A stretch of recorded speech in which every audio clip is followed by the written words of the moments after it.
Fala galera, tudo bem com vocês? Estou aqui de volta na playlist Foca nos Quadrinhos, porque sim, ficou um mês, sei lá, um pouco mais, sem ter vídeo aqui nessa playlist, que é a principal, o carro-chefe aqui do canal, mas é porque, por exemplo, leituras de novembro, que você pode conferir aí em cima, foram leituras fracas, então eu não tive tanta coisa para comentar.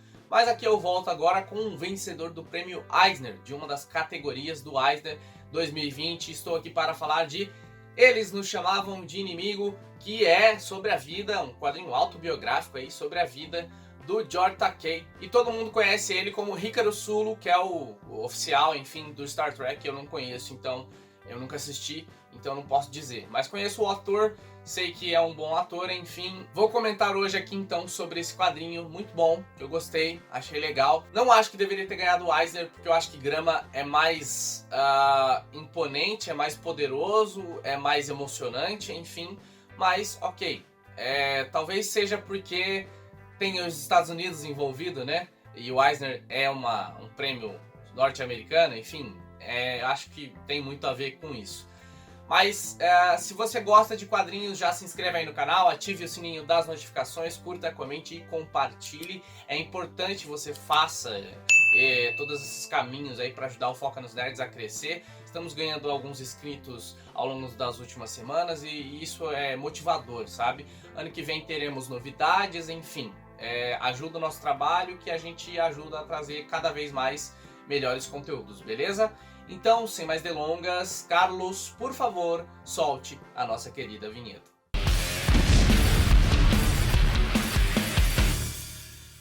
Bem, eu vou dar um resuminho bem rápido desse quadrinho só para vocês se situarem, né, entenderem do que se trata. Basicamente é um quadrinho autobiográfico, ele fala sobre a vida do George Takei, né, e também sobre a sua família, abordando as atrocidades que não são tão famosas assim, realizadas pelo governo estadunidense durante a Segunda Grande Guerra, e que tem a ver com aquele período onde eles sofreram os ataques de Pearl Harbor.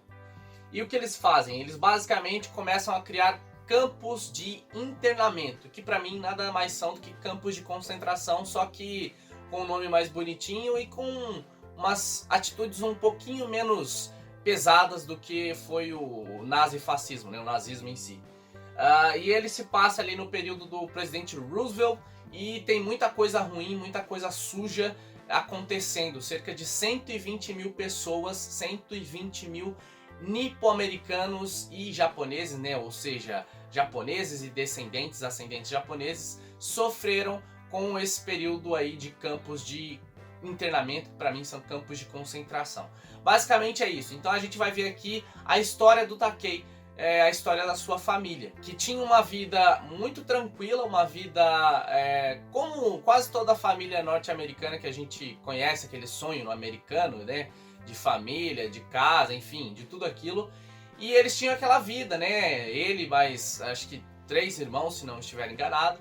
E aí tudo muda de um dia para o outro por conta desses ataques do Japão a Pearl Harbor, e aí os Estados Unidos entram oficialmente na guerra e a gente já sabe o que acontece posteriormente, Hiroshima, Nagasaki, enfim, mas a gente vai descobrir aqui coisas que você talvez não sabia sobre os Estados Unidos, para guardar ainda mais um receio com os norte-americanos. Sim, guarde, que eles são dominadores, eles gostam de dominar. Aqui a gente tem o Takei, né, como principal narrador, mas a gente tem ainda algumas pessoas que fazem parte do projeto, que eu vou dar uma olhadinha aqui, porque de cabeça eu não lembro. Eu sei que a Harmony Becker é a desenhista, mas ainda tem no roteiro, né, ajudando o Takei, o Justin Heisinger e também o Steven Scott. Então, o quadrinho em si, eu acho que ele tem uma pegada não tão pesada, sabe? Ele tem, claro, algumas cenas ali que ele te deixa com um certo ódio, com uma certa raiva. Acho que ódio é uma palavra muito pesada, mas uma certa raiva, sabe? E te deixa triste em saber que pessoas que nada tinham a ver com a guerra sofreram por causa da guerra, né? Que é o que sempre acontece. Pessoas que não têm vínculo nenhum, que não têm nexo nenhum com guerra, vão ser as mais prejudicadas, ou seja, os civis. A gente tem várias coisas sendo discutidas dentro desse quadrinho, e isso que é o legal, isso que dá destaque a ele. Por exemplo, a gente vai ter questões como senso democrático, a gente vai ter questões de segregação social, de preconceito étnico. Cara, tem muita coisa, tem falsa moralidade dos estadunidenses, né, que pintam e bordam o seu país como a coisa mais linda do mundo, mas quando você levanta o tapete tem toda aquela sujeira ali, sabe, colocada e inserida ali há muito tempo, né, enfim. Acho que a história dos Estados Unidos é muito manchada em sangue, né? É banhada em sangue, só que as pessoas tentam passar aquele paninho, né? E o próprio Takei faz isso. E eu vou chegar lá, acho que esse é um dos pontos negativos, mas eu vou chegar lá. E tem toda essa questão de falácias, né? De que os Estados Unidos é o país da liberdade, o país onde todos têm a sua própria voz, mas a gente sabe que, na verdade, se eles precisarem, quiserem destruir minorias, enfim, para engrandecer a sua nação, eles vão fazer isso, tá? A gente tem aí vários e vários casos de coisas horríveis que se acontecem nos Estados Unidos, e acho que as principais são racismo e com certeza ser um país contra imigrantes, tá? Agora vamos falar de pontos positivos e negativos. Vamos começar a um recorte histórico pouco conhecido da grande massa, se assim posso dizer. Porque é um quadrinho que faz um recorte, um retrato ali de um período que eu não sabia que tinha acontecido. Então, tipo, eu quando fiquei sabendo, campos de concentração, internamento, né? Nipo-americanos nos Estados Unidos, como assim? Do que se trata? E cara, é a mesma coisa, porque o estilo é o mesmo. Eles, tipo, vivem atrás de cercas em casinhas amontoadas. A única diferença que eles têm lá é eles têm uma alimentação mais regular. Eles têm um pouco até de autonomia lá dentro.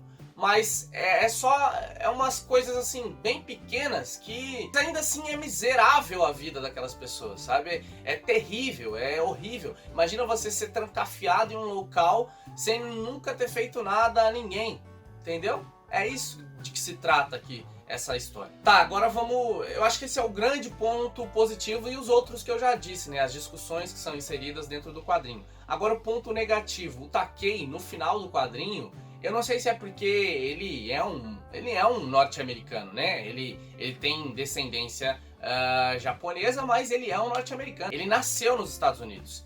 Então ele começa a dar uma passada de pano. Ele dá ele pega pesado em muitos momentos.